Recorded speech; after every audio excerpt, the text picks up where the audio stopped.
Have you ever noticed that the men you can trust don't seem to create much attraction, and the men you desire never feel safe enough to build a life with?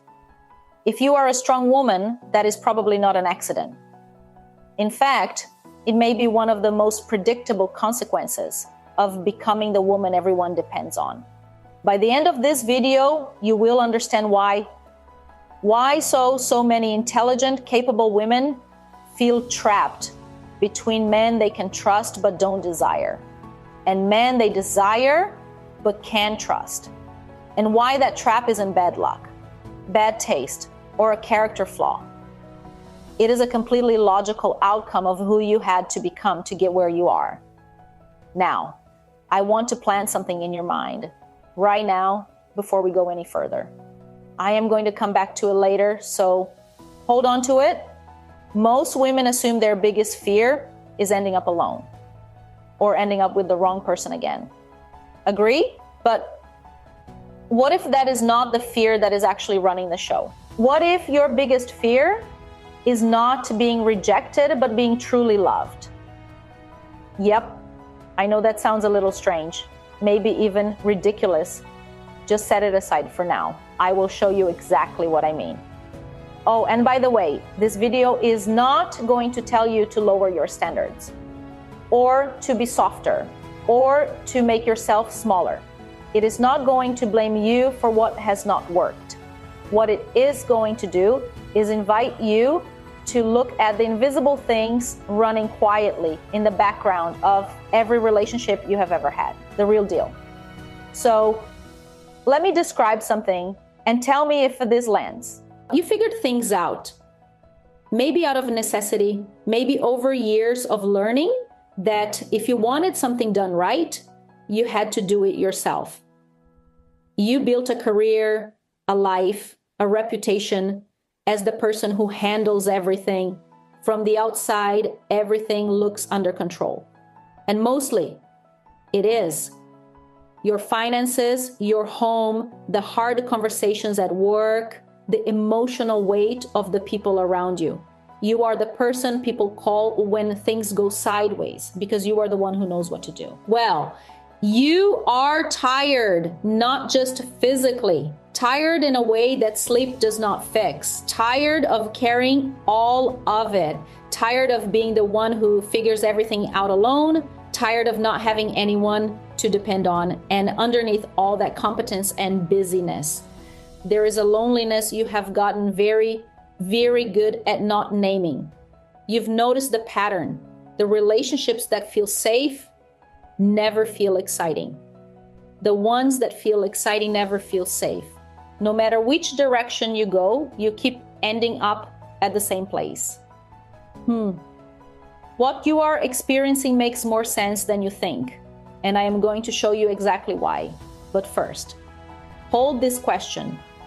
Why do both types of men, the reliable one and the unavailable one, produce the same outcome, just through completely different routes? What does each one touch in you? Why do opposite reactions keep leading to the same dead end? Let's talk about what this actually costs. Not in theory, in real life. There is the obvious, the time, the emotional energy, the years of hoping this one would be different.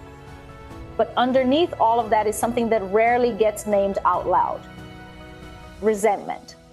Not always at men. More often at yourself. At the gap between how capable you are everywhere else and how stuck you feel right here. At the fact that you know better and somehow keep ending up in the same place anyway. And underneath the resentment, because there is always something underneath the resentment, there is longing.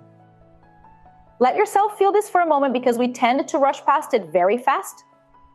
The longing for someone genuinely in your corner, not someone you have to manage, carry, or cheerfully support while privately running on empty. Someone who actually shows up and handles things. Someone you can be real with. Not carefully, not strategically, just because it is safe to be.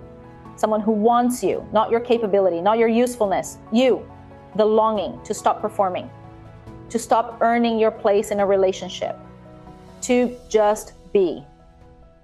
That longing is real, legitimate, and it is not weakness to feel it. But most strong women have gotten so skilled at not feeling it. Well, because feeling it hurts like hell, that they have built a life that makes receiving difficult. Walls they call healthy boundaries. Busyness they call ambition. Self-sufficiency they call strength. Now, none of it is wrong. But trust me, a lot of it is armor. And armor does not discriminate. It keeps out the bad and the good with equal ruthless efficiency.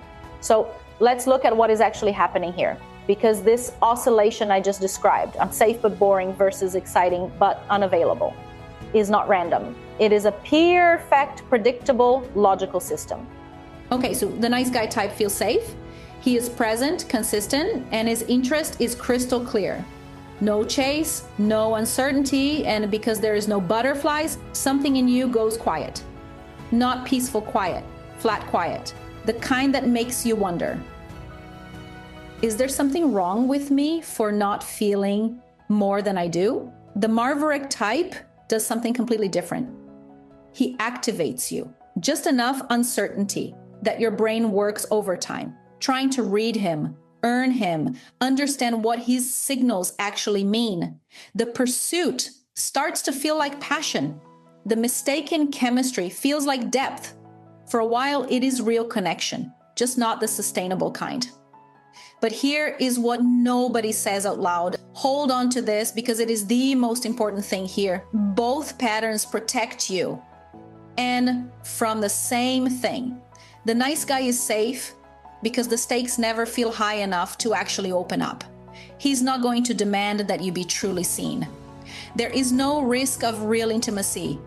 Therefore, there is no risk of real loss. And, sorry if it hurts, but insecure nice guys may let you take full control of the relationship. The unavailable man protects you in a completely different way. His unavailability gives you the perfect excuse to not go deeper. It is not that you are guarded, it is that he will not commit. A very convincing story. Both allow you to stay behind your shiny armor, just through different exits you see. Now hold the second open loop. I'll answer it shortly.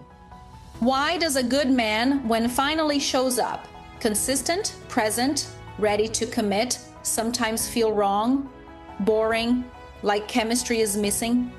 Why do some women pull away the moment they actually meet someone good? Well, my dear, it's a signal. Just not the one you have been taught to read.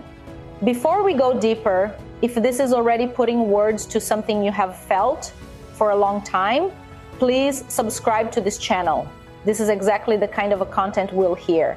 Emotional security, relationships, self-reconnection, and what it means to finally stop repeating patterns and calling it destiny.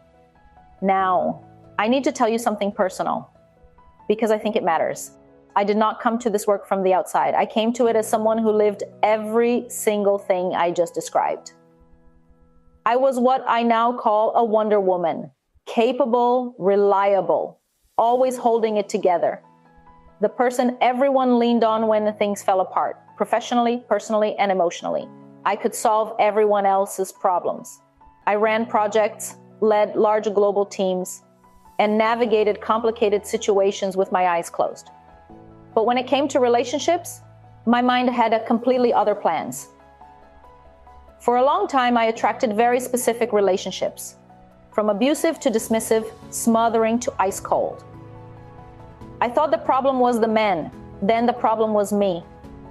Then I started believing that I was simply not built for this, that I was cursed to grow old, grumpy, and lonely in my ripped gowns, and love was just not for me. What I eventually had to face, and this took real work, not just grasping it intellectually, but actually changing my entire understanding of relationships, was that I had become brilliant at producing results, but I sucked at receiving love. Not because I did not want it, I actually craved it, but because at some point vulnerability became weakness to me, and it felt dangerous and stupid. My mind, always efficient, always solving, had decided the safest strategy was to never need anyone. The deepest irony, the exact quality that made me effective everywhere else was the thing standing directly between me and what I really wanted. What changed was not that I became less. It was learning to let someone see the real parts. Not the performative version, the real one. Learning to receive care without immediately needing to pay back so I could stay in control. Learning that a stable, consistent relationship is not supposed to feel like a crisis, and in that calm is not the same as distance. So let's name the actual thing underneath all of this. For many women like my old self, the challenge is not to find the right person, but being available for the right person. Here is how the armor forms. At some point, probably early in life, you learned that maybe needing people leads to disappointment, or that vulnerability will be used against you, or that the safest kind of love is the kind you beg for and earn through being useful, capable, low maintenance, never a problem. Love becomes a transaction, a reward for good performance. And so you adapted. You became someone who does not need, does not ask, handles it. And honestly, it worked. It served you beautifully. It got you this far. However, survival strategies do not automatically update when the context changes. And now you have an old system running in relationship conditions, which is actually working against you. Your self-sufficiency, although a strength, has tipped into an inability to receive. Your resilience, very admirable, has become an inability to be vulnerable. Your high standards, extremely important, have tipped into a relentless evaluation mode that makes it nearly impossible to just be present with someone without waiting for the other shoe to drop. You did not consciously choose this. You adapted to what was in front of you. You did exactly what you needed to do. But the problem is you are still doing it. But in a context and time of your life where it is no longer necessary. And maybe with a man who, if you gave him a real chance, might actually be safe. This is where I come back to what I said at the very beginning. You might think that your biggest fear is another disappointment, another relationship that starts promising and quietly delivers nothing and ending up with the wrong man again. But what if I told you that what you may truly fear is to be deeply, really loved? I mean, if someone really loves you, not your performance, your capability, but you, then you have to let them see the real you underneath all of it, right? Including the insecurities, the fears, the mess. And if after seeing all of it, they still choose you, then it means that they don't love you for what you do, but for who you are. Then it is a problem. Because if you don't believe that that version of you is worthy of love, you'll unconsciously do everything to sabotage this relationship. What I am trying to teach you here is stop blaming the men, stop blaming your taste, stop calling it fate. Just look at the one constant across every story. Maybe the biggest risk here is not another failed relationship, but a healthy relationship that will make you realize that you do not know or love who you are when you are not performing, fixing, or proving something. That is the real edge that most relationship content never goes anywhere near. Now, I have to be very clear here because this is where most people often get it wrong. This is not about becoming less, smaller, not dismantling yourself into something more palatable so someone stay not at all. Your strength is not the problem. Your standards are not the problem. Your ambition, your independence, your capability. None of that is the problem. The question is, are you living from strength or from self-protection? They can look identical from the outside and produce completely different relationships from the inside. Living from strength is inclusive.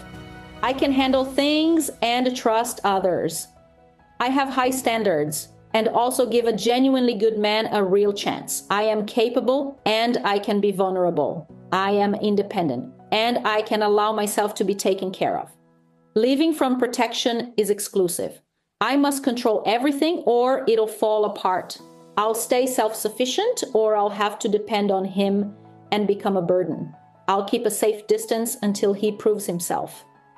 Or he'll leave, which confirms what I suspected anyway. One is power, the other is a very sophisticated kind of hiding.